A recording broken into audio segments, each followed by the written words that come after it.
Senado, House arrest kay Duterte. This is the resolution on the ICC house arrest of former President Duterte. So moves, President. Especially a former president of the country, to be under house arrest or to be under a country supervised under ICI, especially in the condition of President Duterte, who is 80 years old.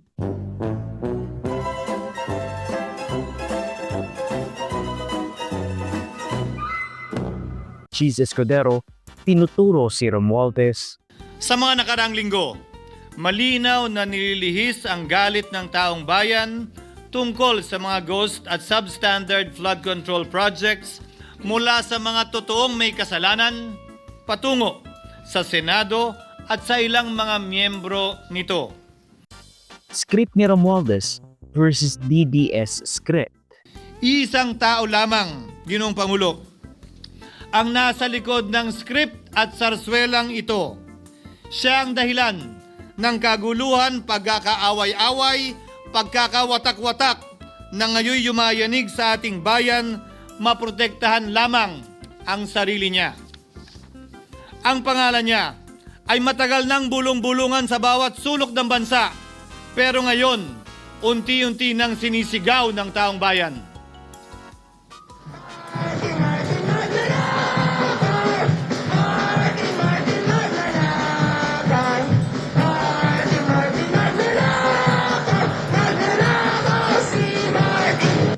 Kumusta?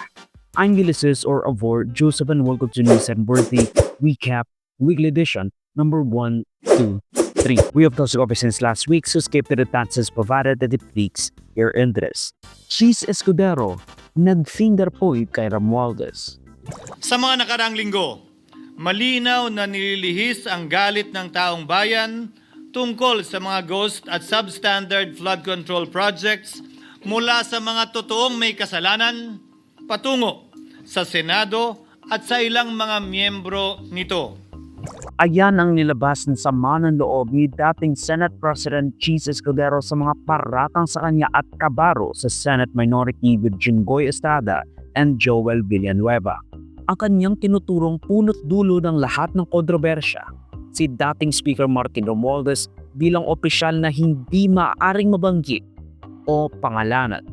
Ang hinaing niya kasi, napupuruhan na ang Senado sa mga paratang ng mga witnesses na nandadawit ng mga senator from the 19th and 20th Congress. Maynard Ngu and I are close friends and we go years back. He is also a close friend and campaign contributor of Senator Cheese Escudero. Sometime in 2023, Maynard Ngu told me to go to Cork and meet Senator Cheese Escudero, which I did. I met with the latter in a private room in the said establishment. While we were drinking wine, he told me, "Alam ko naman ang galawan nyo dyan sa DPWH. Okay naman ako. Sabihin mo kay Sec magbaba sa akin." Also, the delivery of the 160 million for Senator Cheese referred to in paragraph 17 of my affidavit happened sometime in the first quarter of 2025.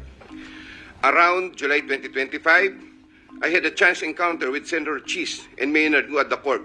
Senator Cheese Escudero approached me, shook my hand, and said to me, "Thank you." Senator Revilla asked for a commitment, which I suggested. Then he approved at 25% of the total amount of the projects indicated in the list, the 25% commitment to Engineer Alcantara, and told him that Senator Revilla will appreciate additional contributions for his senatorial re-election bid, and then delivered to Senator Revilla in his house in Cavite. Sometime in the year 2024, Carlin Villa, a staff of trusted confidant of Senator Binay, called me and asked for a commitment which was set at 15% of the total amount of the projects indicated in the list. Alcantara collected 15% commitment, or about 37 million, which was turned over to me and which I then delivered to Senator Binay at a house in Quezon City. Isama mo pa yung sinabi ni Assistant District Engineer sa Bulacan na si Bryce Hernandez patungkol sa dalawa pang miyembro ng minority na may kubra rin, sina Senador Jinggoy Estrada at Joel Villanueva. Yan po, sabi po nila hindi po sila magkakilala. Baka naman po fan lang siya. Can we state for the record who the personalities in the picture are?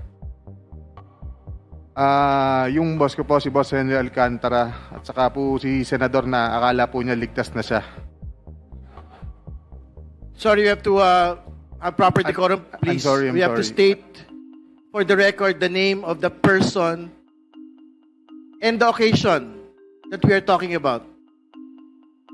I believe, Your Honor, ito po yung birthday sa Soler na ito nga po yung parang sa 10th po ng Soler ginawa yung birthday ni Senator Jinggoy Estrada po. Again, to be very clear, who are the personalities? Please state for the record in this picture. Si Boss Henry Alcantara po at saka po si Senator Jinggoy Estrada po. Thank you. Next picture, please. So again, these are pictures with known personalities during the birthday of Senator Jinggoy Estrada. Is this correct? To be honest, Your Honor, I do not know when this picture was taken, but I'm just trying to show that Mr. Alcantara, Engineer Henry Alcantara, and Senator Jinggoy Estrada have met a couple of times already. And they appear. What do they appear? Do they appear close? And they appear super close, Your Honor. All right. Thank you. Please proceed. Next picture, please. Ano ba? What was the cause of the crash out?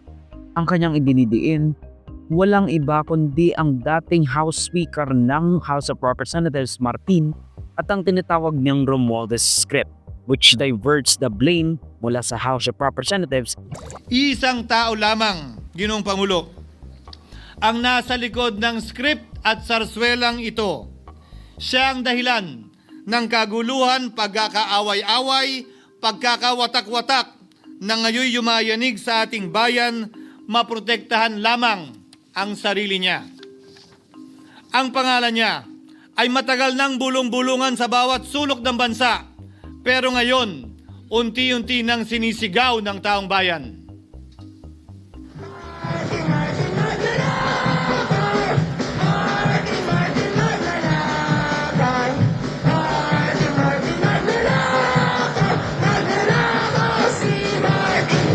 Sinabi niyang kapag nagturo ka, isa ang nakatutok sa tinuturo mo. Pero tatlo ang daliring nakatutok sa iyo. Ang problema kasi, siyam sila sa Senate minority.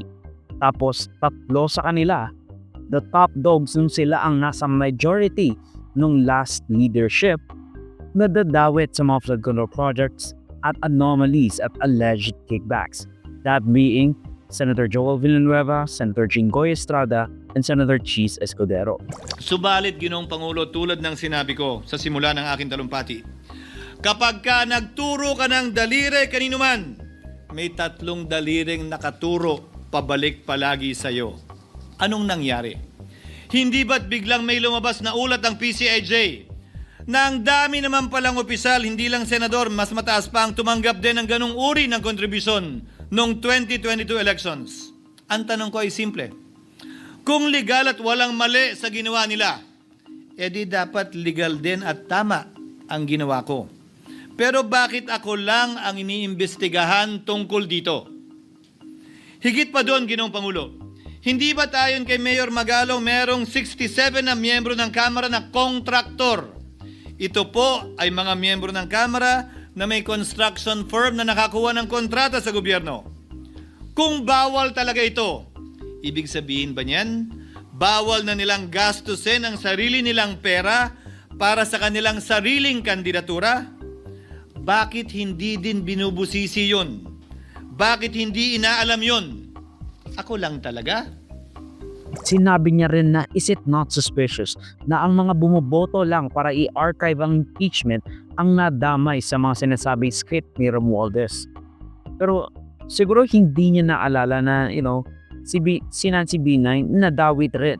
Isa si Binay sa bumoto para hindi ibasura ang motion to dismiss the case laban kay Sara nung last week niya sa Senado. And halos lahat naman bumoto para i-archive. So kung sino man ang ma-implicate sa iyo, there's a high probability na kasama yon sa 20 or 23, 22 or 20 na tao na bumoto para i-archive. Kumbaga, it's just a numbers game. Huwag mo sasabihin na kasi bumoto kami para i-archive. dinawit kami kasi kasama kami sa nag-archive ng video. Ay, na kaya sila binawit,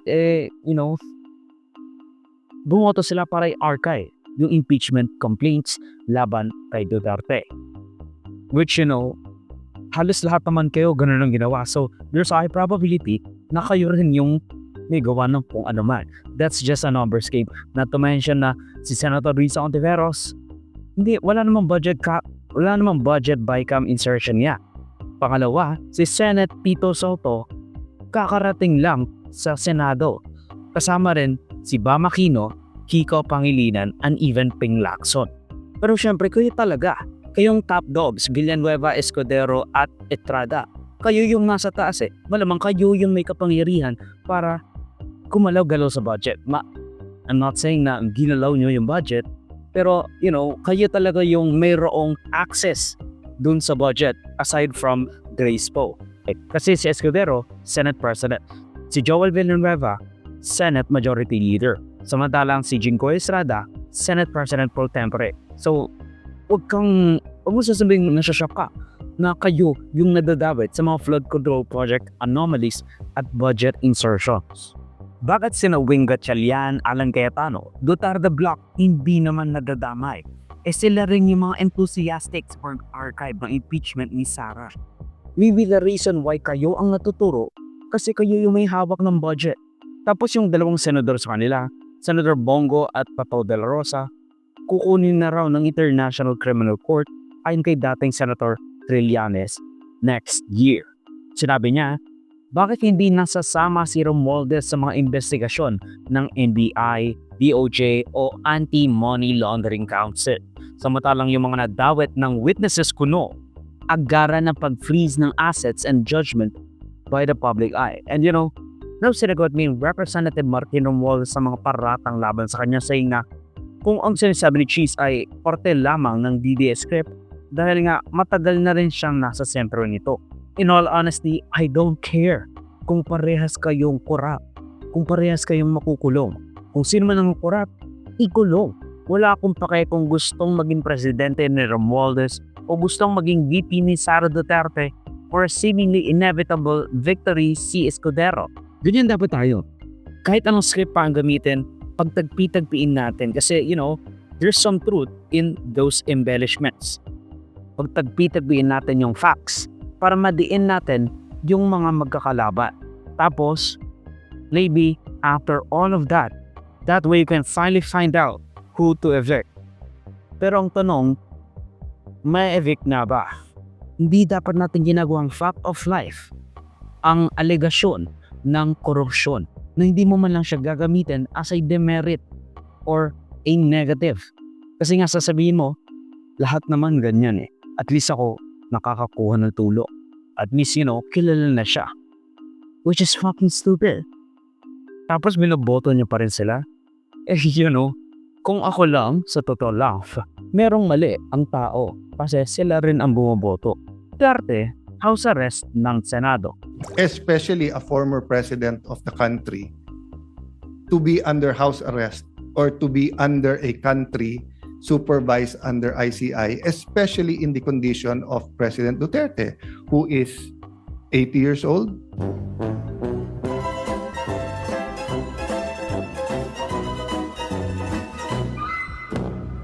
Ayan ang pinarating ng Senado kay former President Rodrigo Duterte nung nakadetain niyon sa The Hague, the Netherlands. The former president has been in the Netherlands sa International Criminal Court since March this year dahil sa mga pasong ikinakaharap patungkol sa crimes against humanity. The Senate resolution was introduced by both Duterte-leaning senators sa minority at majority. Yung una, si Senator Alan Peter Cayetano na dating Vice President ni Duterte or at least Vice President candidate ni Duterte. Lumabas na lang sa bibig ko na if you run, I will be for you. If you choose me, I will campaign with you. If you don't choose me, I am now committed to you. And as we say, the rest is history. At si Duterte endorsed Majority Leader na dating Senate President Migs Zubiri. This is the resolution on the ICC house arrest of former President Duterte. So moved, Mr. President. Nawang pakay ng resolusyon na inihain nila ay sigala to urge the ICC para payagan ang house arrest para kay Duterte for humanitarian consideration. Humanitarian? So what made them push for this? May inargue kasi si Nicholas Kaufman, Duterte's lead defense sa ICC, citing Ante-Claire.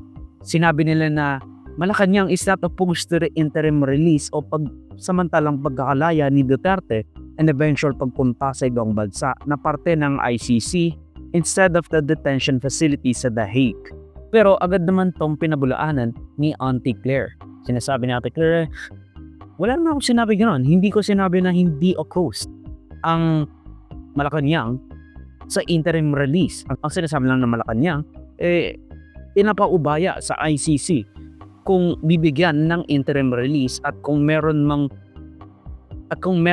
country na papayag na kunin si Duterte, na kupkupin si Duterte.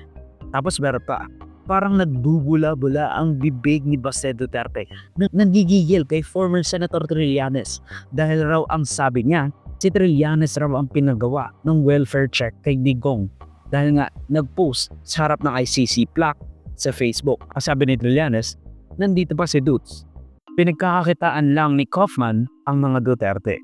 Well, ayon kasi sa Embahada ng Pilipinas to the Netherlands, nag-conduct daw kasi ng welfare check ang Embahada ng Pilipinas kay former President Rodrigo Duterte dahil sa mga ulat na lumalala ang kondisyon ni FPRRD with even multiple instances daw na walang malay sa lapag ng kanyang detention facility na pinagdududahan ni VP Sara dahil ang sabi, ba't kayo nag-conduct ng welfare check? Hindi niyo naman kami sinabihan or hindi niyo sinabihan yung mga tao, even the defense legal team. Hindi niyo sinabihan na magko-conduct sila ng welfare check. Doon ang sabi ng Embahada ng Pilipinas ay, this is routine. Kasi nga, you're a citizen of the country and, blah, blah, blah, blah, blah, like that. Yung welfare check na yon, usually kasi pag pumupunta yung officials from the Philippine Embassy in the Netherlands, nagsasabi sila at alam namin or alam ng defense team ng mga abogado na pupunta sila.